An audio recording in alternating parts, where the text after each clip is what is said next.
Hi mga kaibon, welcome back po sa channel natin, Ibon at iba pa. Sa mga hindi pa po pala nakasubscribe dyan, ano pang hinihintay nyo? Subscribe na po kayo at syempre pakihit na rin po yung notification bell para updated po kayo sa mga bagong video na ina-upload natin every week mga kaibon. At sa FB page pala natin mga kaibon, paki-like, share and follow na rin po yun mga kaibon, kasi nga po dun po tayo namimigay ng itlog, fertile na itlog po yun, ibon o inakay pag mga available po, dun po tayo namimigay. At syempre po pag may mga update din tayo, dun po natin pinupost sa FB page natin. At syempre sa mga solid supporter natin sa Shopee, sa shop natin online mga kaibon, sa mga positive review nila doon na nasubukan nila yung patukan natin para sa inakay, para sa breeder nila, napakaganda ng resulta. Kaya maraming salamat po sa suporta nyo at sa mga susuporta pa. Maraming salamat po.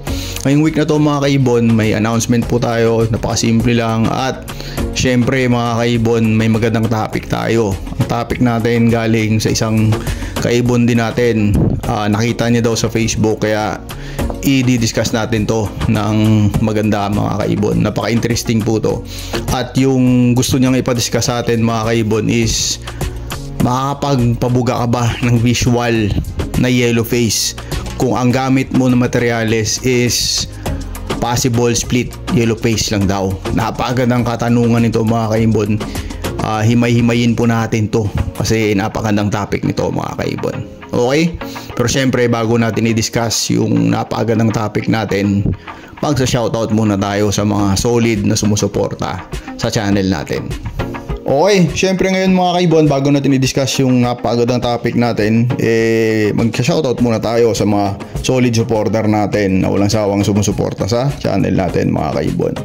Unang sa lahat, shoutout sa PPSM Birds Incorporated, syempre kay Sir Ibon Dicky Lennon, Aldrin Martinez, Dan Katian, Ant Pulin Avery, Silvero Magbanwa, Eli Sarmiento ng Pampanga, Angelo Villena ng Cabanatuan, Jobat ka sa JTV, pasuporta din po yung kaibon natin, pasuporta din yung channel niya.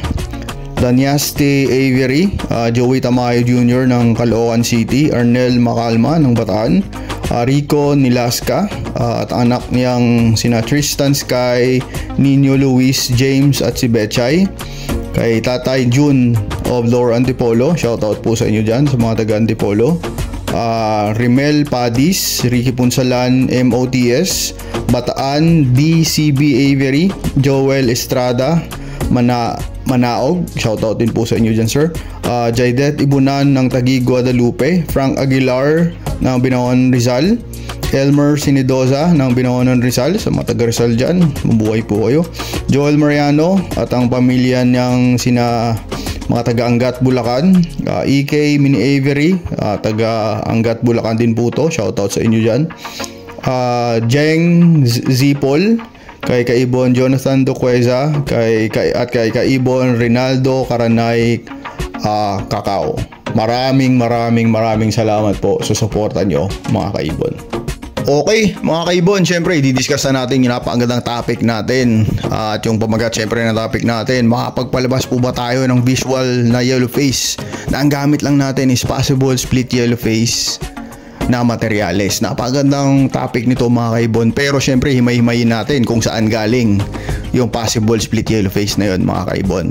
Bago tayo tuluyang umpisahan yung topic natin mga kaibon, syempre pinag-iisipan natin pala mga kaibon yung paraffle natin, kasi yung isang kaibon natin nagpadala na ng ibon dito, mga dilute, possible split, pale faded, mga ganun na pinadala, 6 na piraso na pa actually pinadala dito. Pero wala pa tayong final schedule mga kaibon kasi sobrang busy, as in sobrang busy talaga kasi nga December. Ang iniisip ko na lang na date mga kaibon is December 29, linggo po yun, pero ipa-final natin kung anong oras mga kaibon, kasi yung ibang ibon na kukunin natin, na ipaparapol natin, wala pa dito sa aviary natin, kaya ipa-finalize natin yan mga kaibon. Abang-abang lang po sa announcement, sa final date. Napakasimple lang po mga kaibon, kasi may nakita akong tanong doon na baka mahirap daw yung pahulaan natin. Hindi po mga kaibon, sample po, magsusulat lang po tayo ng number 1 to 10. Tapos hulaan nyo lang po kung ano yung sinulat nating number. Kaya napaka-importante po na nandun po tayo pag nag-live tayo mga kaibon. Kasi paano nyo mahuhulaan kung wala po kayo doon? At instant po, pag nahulaan nyo po yun, paunahan na lang, automatic kayo po mananalo. At syempre mga kaibon, ihandaan nyo nila yung screenshot na subscriber kayo ng YouTube at screenshot na subscriber or follower din kayo ng Facebook mga kaibon. At syempre meron din doon na Shopee supporter din. I-discuss na rin natin yan mga kaibon. Okay? Ngayon, balikan natin yung topic natin mga kaibon kasi napakaganda nito. Nakita rin ng isang kaibon natin sa Facebook at yung nga kung makapagpalabas daw ng visual yellow face na gamit lang yung possible split yellow face. Himay-himayin natin mga kaibon. Una-una sa lahat, saan ba galing yung possible split yellow face na yun? Ibig sabihin, ano ba ang parents o pinanggalingan ng possible split yellow face na yun mga kaibon? Kasi una, ang possible split yellow face na yun pwedeng manggaling sa isang split yellow face tapos yung kapares niya walang kargang yellow face. Kasi ang iaanak pa rin nun, ang ID pa rin nun, ina-ID pa rin is possible split yellow face. Okay, yun yung unang example. Yung pangalawa is kung ang parents niya is split yellow face at yung kapares is possible split yellow face. Kasi magiging anak nun is pwede pa rin matawag na possible split yellow face. Di ba mga kaibon? At yung pangatlo is yung anak o yung possible split yellow face mo na galing sa back-to-back split yellow face talaga. Di ba? Napakagandang katanungan, napakagandang i-discuss. Okay, unang-una sa lahat mga kaibon, sa unang sample natin na galing yung possible split yellow face nyo sa isang parisan na isa lang po yung split yellow face at yung kapares niya hindi. Honestly mga kaibon, wala pa tayong test breed niyan. Hindi ko pa nasubukan sa ibunan ko. Ewan ko sa iba mga kaibon kung kapag test breed na sila yan na yung anak nun is nagbuga nga ng visual yellow face. Kasi wala po sa ibunan natin yan mga kaibon eh. Kaya hindi natin masasabi na naglabas na yan at hindi na naglabas. Kasi dadaanin pa rin yan sa test breeding mga kaibon. Ewan ko sa iba kung nakaranas na sila, pa-comment down below naman po sa comment section natin para makita natin kung may posibilidad nga ba na maglabas ng visual yellow face yung possible split yellow face galing sa parisan na isa lang yung split yellow face. Okay? Punta naman tayo sa pangalawang sample natin mga kaibon. Ang pangalawang sample natin is yung possible split yellow face na galing sa split at galing sa possible split yellow face. Ito mga kaibon, may kaibigan tayo nakaranas na nito. Kaya masasabi natin, yung anak nito pwedeng maglabas. Kasi may kakilala na tayo na nakapagpabuga. Basta po legit lang yung karga. Yung aanakin nito na possible split yellow face, pwede po makapagpabuga mga kaibon. Pero syempre yung percentage is hindi ganun kataas. Pero posibleng makapagpabuga yung materyales na possible split yellow face galing sa split at galing sa possible split. Okay mga kaibon, pwede po. Yan po yung pangalawang example natin. Pero personally wala pa tayong experience nun. Okay, yung pangatlong example natin is yung anak nang galing sa possible or nang galing sa split yellow face na parisan. Diba mag-aanak nun ng possible split yellow face. Ito 100% sure na mga kaibon na makapagpabuga ka ng visual yellow face. Bakit natin nasabi yun mga kaibon? Kasi na test breed na subukan na natin mga kaibon. Meron na tayong pruweba dyan mga kaibon. Kasi ang hirap magsabi nga, di ba, minsan wala ang pruweba. Kasi sabi nga nila, di ba, experience is the best teacher. Parang dun mo mararanasan lahat sa experience. Doon mo masusubukan kung mali o tama yung mga pinagagagawa mo mga kaibon. At meron na tayong produkto nito mga kaibon.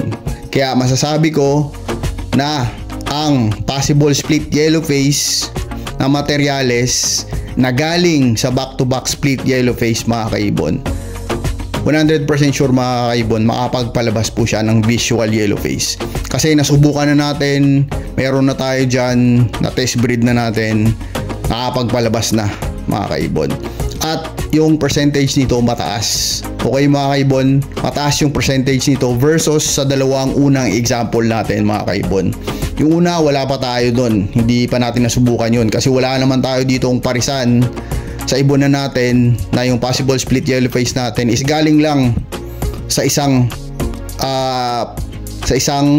may split yellow face lang na karga. Wala po tayong ganong parisan dito. Lahat ng parisan natin dito mga kaibon, back to back split yellow face po yan.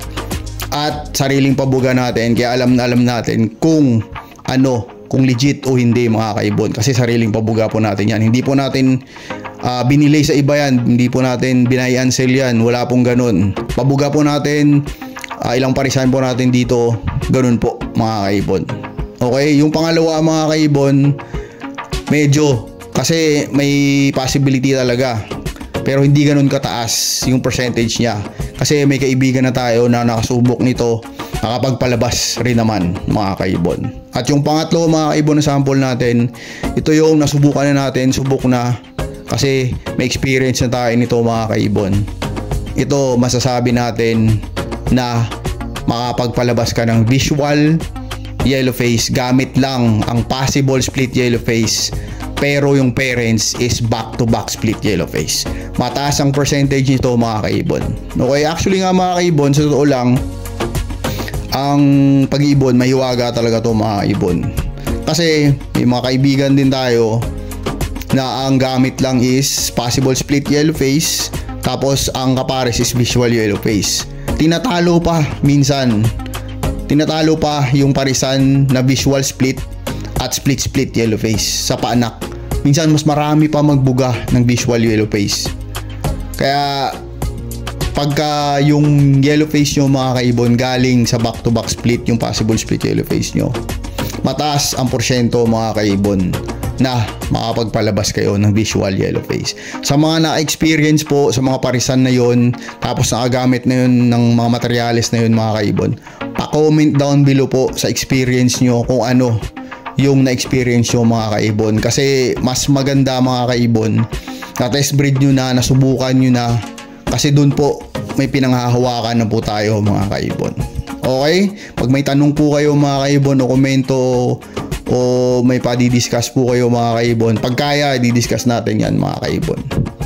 Okay, sana po nag-enjoy kayo sa munting topic natin ngayong week mga kaibon. Merry Christmas po pala sa lahat in advance.